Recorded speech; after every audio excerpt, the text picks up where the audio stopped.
Hello, my name is Patricia Ransom. I'm 64 years old. I'm originally from Philadelphia, Pennsylvania, and I've been in Las Vegas 21 years. Well, before I came to Christ, I was buck wild.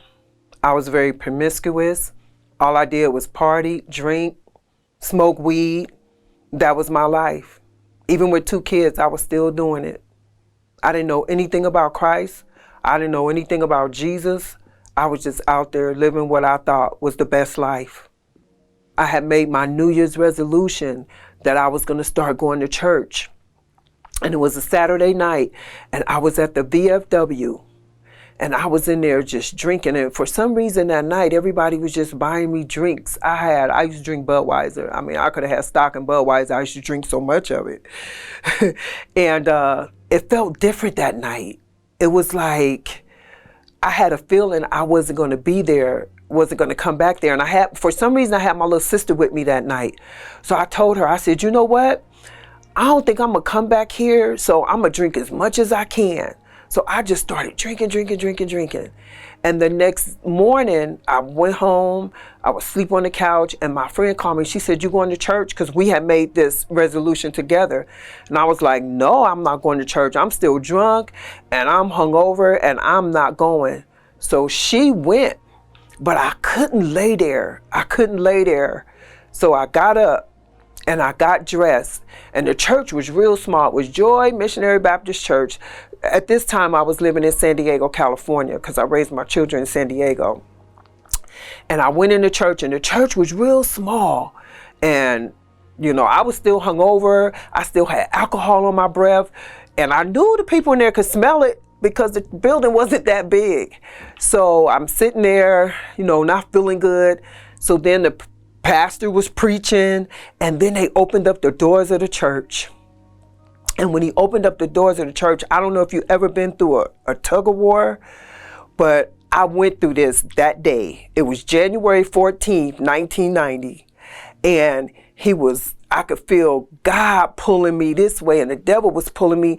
And I was really having a conversation within my mind. Well, you know, if you join this church, you know, because I always had respect for God, even though I didn't know the rudiments or the oracles of God, but I always respected that there was a God. And I was saying to myself, well, dang, if I go back to church, if I start going to church and I go up there and give my life to Christ, I'm not going to be able to drink no more. I'm not going to be able to smoke my Newports no more. I'm not going to be able to smoke my weed anymore. But the next thing I knew, I got up and I walked up and it wasn't no long aisle, it was a very short aisle.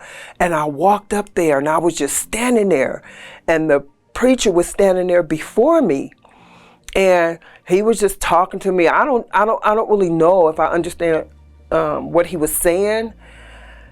And he looked at the organist, but I knew I was standing there crying because I knew something was happening. I could feel in myself that something was happening to me. And he looked at the organist, and he had the organist come down, and the organist laid his hands on my forehead.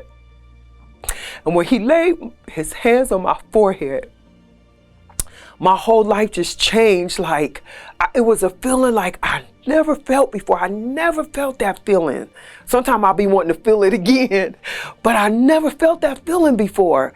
And I just started screaming. I think I started dancing, but I promise you, when I walked out of that church, I was sober. I was no longer drunk. It was like everything had changed, and I had ducked my cigarette because I was smoking my cigarette on the way to church. And when I got back in the car, I went to light that cigarette up, and that was the nastiest thing that I tasted.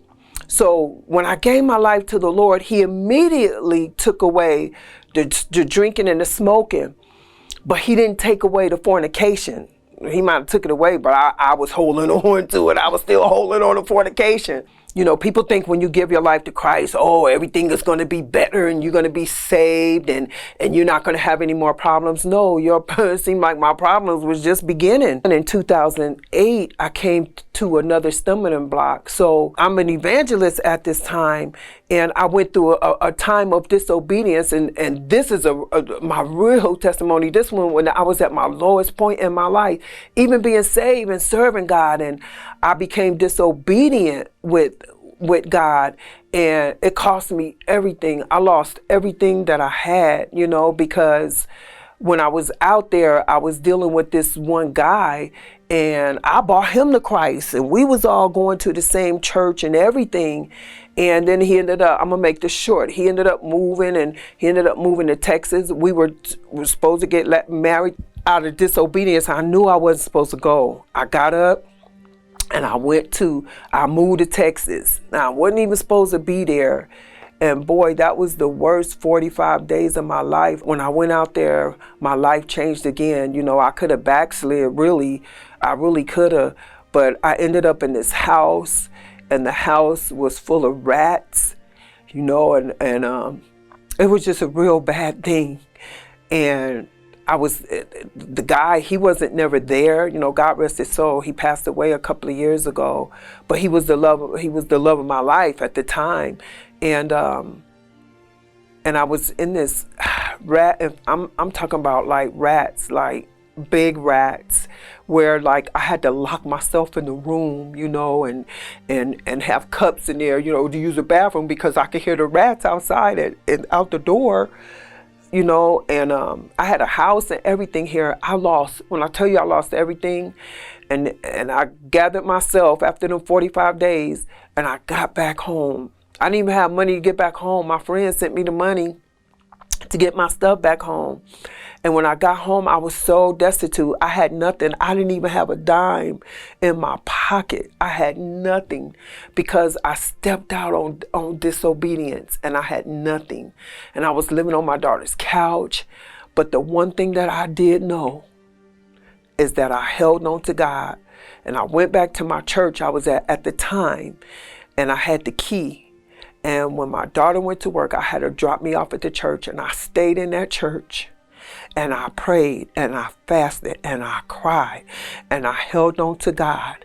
And that's how I became an overcomer today. So whether you just given your life to Christ, or whether you been in Christ and you backslide, or you step out of the will of God, you can still be an overcomer by the blood of the Lamb, because the blood of the Lamb restored everything.